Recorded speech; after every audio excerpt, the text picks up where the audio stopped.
These are the words of Yoganandaji when he went into Samadhi from the touch of Swami Sri Teswarji, his guru. I'll just read a brief passage from here. My body became immovably rooted. Breath was drawn out of my lungs as if by some huge magnet. Soul and mind instantly lost their physical bondage and streamed out like a fluid, piercingly light from my every pore. The flesh was as though dead. Yet in my intense awareness, I knew that never before had I been fully alive. My sense of identity was no longer narrowly confined to a body, but embraced all the atoms. People on distant streets seemed to be moving gently over my own remote periphery. The roots of plants and trees appeared through a dim transparency of the soil. I discerned the inward flow of their sap. The whole vicinity lay bare before me. My ordinary frontal vision was now changed to a vast spherical sight, simultaneously all perceptive. Through the back of my head, I saw men strolling far down Raigat Road and noticed also a white cow who was leisurely approaching. All objects within my panoramic gaze trembled and vibrated like quick motion pictures. My body, masters, the pillared courtyard, the furniture and the floor, the trees and sunshine, occasionally became violently agitated until all melted into luminescent light. An oceanic joy broke upon calm, endless shores of my soul. The Spirit of God, I realized, is exhaustless bliss. His body is countless tissues of light. A swelling glory within me began to envelop towns, continents, the earth, solar and stellar systems, tenuous nebulae and floating universes. The entire cosmos, gently luminous, like a city seen afar at night, glimmered within the infinitude of my being. Blissful Amrita, the nectar of immortality, pulsed through me with a quick silver-like fluidity. The creative voice of God I heard, resounding as Om, the vibration of the cosmic order. Om Shanti. Beautiful. Remember, this is our state of consciousness. And as we transcend the little self, as we transcend the ego, we more and more become this reality that Yoganandaji describes. He had that all the time. Every great master lived that all the time. If they were in their duties or if they were in meditation, their consciousness was uplifted. Master said that I killed Yogananda long ago. No one dwells here in this temple now but God. And he would go into Samadhi just at the blink of an eye. He was in Nirvikalpa Samadhi, but he would come down to do whatever he had to do. He was always in that state, but he could show that one time a wishing well fell on his foot. I think it weighed like 1,000 pounds or something. And he showed the pain on his face at that moment. Then he said, now I'm going to show you when I lift my consciousness, no pain. And he lifted his consciousness up to the spiritual eye. He went into a high state. And then the pain disappeared and his face was just normal. The masters live in that reality. Master could feel and hear and understand the thoughts of people around him. He could taste food from the spiritual eye. He energized from just looking at the spiritual eye. He didn't have to move his body. Many miracles happened around him. He would, one time there was a time when there was, he wanted to serve some carrot juice to some people from the plant. He had gardens, and he wanted to have people taste the vegetables and fruits. So he had made some carrot juice, and there was only a little left. And he told the disciple, just bring it anyway.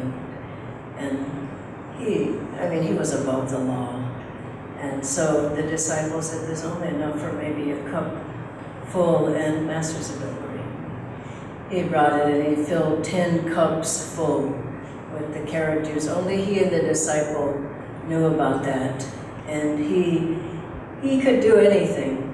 One time he was walking along Encinitas, the beach, and fishermen came, and they didn't have any fish that day. He says, oh, didn't catch anything? And they said, no. He said, just go back again. And they came back with a large haul. And he also brought people from the dead. Master talks about it, Swamiji, several times when he went into a house where someone was already dead, and he put his hands on them and they were revived. One person who was in the hospital, someone asked him if he would help this person, and he said it was as if an explosion burst out of him and went to the room, the hospital room, and the person said they heard an explosion and saw a great light, and then they were suddenly healed. So he was in all bodies. He could do all things as Christ did, as Krishna did, as Buddha did. The masters live in that presence beyond the little self, and Master communed with God all the time, and other masters and saints came to visit him.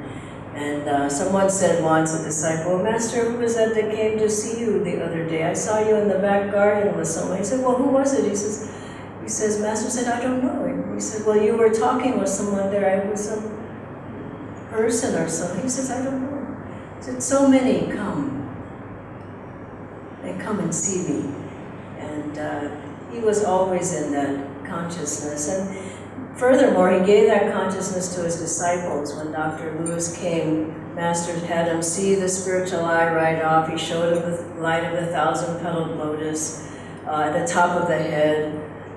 When Bob Raymer came the next day after he received his Kriya, his energy rose up, in fact, it may have been the same day, but his energy rose up the spine, and immediately, these were the things from the touch of the Master. And Kamala Silva, if you read her books, is so beautiful about all the deep, wonderful experiences she had. One experience, she talks about rainbow light as she enters her house.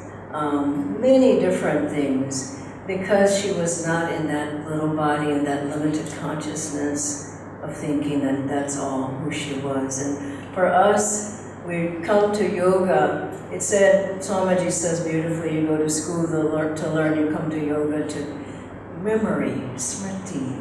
Patanjali said, you take away what you're not, you unlearn, you peel away all that part of you that's not there, and then the flower of the soul comes. And Yoganandaji said to one disciple who was so stuck in that little body, he would say, come out of that body. And that's what he says to all of us, all of the disciples, come out of that body. And you think of it, we had a tea yesterday, some of you came by and to say goodbye. And as I saw everyone entering, I could just see the growth. I've been here 10 years now, and I've seen every person that's here. I saw you the first day you came in the door. And I just see the joy and the light and the selflessness and the devotion and the sincerity. And this comes from coming out of the limited body of the selfishness of desires for your own attachments and your own desires and your own little life.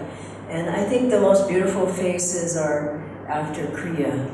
You see the people in the hall there, and just this shining lights, because nobody's in their body anymore. Nobody's in their worries and their little life and their little worries and their little fears.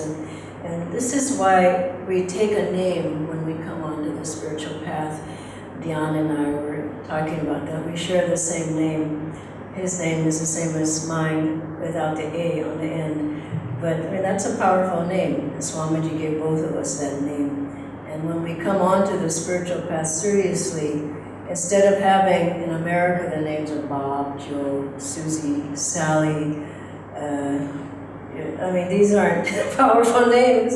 And we ask Swamiji to give us a name. And we take on a name because we're in a new life. We don't want that old life anymore. We're starting afresh on the path with God and gurus. And so our guru gives us a name. And he meditates on that name and feels what name should you aspire to? What name would be a name that you could live by and live for in your life. And that's also why we take vows.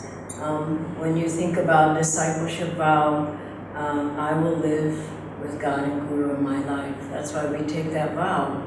And we should recall that vow. When we take the vow of Kriya, I will practice Kriya until I become free. Is really what that vow says. I will practice regularly, I will practice faithfully, I will practice with devotion. We take the vow of Brahmachari or Pilgrim's vow or Tyagi or Nayaswami vow because we want to live in a higher consciousness beyond the limited body, the limited form, the limited thoughts. And I remember when Swamiji gave us vows of the Nayaswami order, it was the most wonderful day of my life. And it was very powerful. There was a burning fire there, and he told us clearly, but all your attachments, all your desires, everything, leave it there. You're going into a new life now, renouncing absolutely everything. And he had us lie flat on the floor, a full prostration on the floor, face down, meaning I have nothing now, I'm nobody, I'm only here for God. And that was in front of the altar with Swamiji telling us things to repeat. And these are powerful vows. And whichever ones we've taken, we need to live up to those and realize that I'm not going to be here forever in this little body. I want to rise above that now. And we should affirm that and repeat those vows. And I remember when I left home to come to Ananda, and I was on the Los Angeles freeway, and I had, all my things with me, and I knew I was never going back home. And I was young and not very knowledgeable about things, but I just knew that's not my life. I want to live my life in a higher consciousness. I want to live in the light, as this affirmation states. I want to live to serve others. And as I was on the freeway, just along in the lane next to me was a funeral in a line of black cars. And I remember Swami Sri Teswaji's words as I saw that right next to me, that finding God will be the funeral of all your sorrows. And go for God alone. And then, all of us have done that to a degree. But then every day, I was realizing every day when we meditate, when we serve, when we offer our devotion, every day we're renewing that fact that we're leaving behind attachments, we're leaving behind people, we're leaving behind environments that aren't good for us, we're leaving behind habits that aren't good, we're leaving behind old attitudes every time we meditate and serve. And Master said your whole consciousness changes every time. And then we're embracing, we're taking the hands of God and Guru, we're embracing a new life. And we're saying, I'm going into the light now. I'm going into a life of joy. I'm going into a life of without ego. If someone says something I don't like, I don't immediately react. I let my higher self come through. And as we do that, we begin to grow more and more and more every day. And, Master said, at the end of life, when a devotee has stuck with the path, that he or one of the gurus would be there to escort you into the new life. I was meditating on that and I thought, well, I don't think he would wait. Why would he wait? Why wait? And every day, as we attune ourselves to the masters, why aren't they're escorting us into light now? Every step along the way. He's already there saying, come this way, don't do that, that's the wrong attitude, follow me. And so every day, as we attune to those who think me near, Master said, and all who receive him, he gives the power to become the sons of God. So every day I feel like I'm going closer and closer and closer into the light. And then, Swamiji said, we have to become like the masters, not to just put their picture on the wall and read their writings. And Swamiji played the part in a tableau of Jesus. Some of you know the story. And said he didn't have much to do. He had to stand there and moan and whatever at Gethsemane. And so Master heard afterwards, he said, you played the part well. And Swamiji said, I don't want to play the part. I want to be like Jesus. Isn't that beautiful? He was 22 years old. Master didn't miss a beat. He said, that will come. Very clearly, that will come.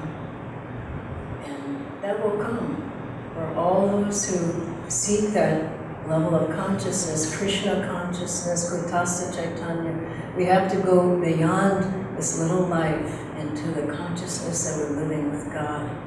And I remember a beautiful story of the man who would, he had a picture of his guru, and he would, when he meditated, he would toss the flower petals on the picture.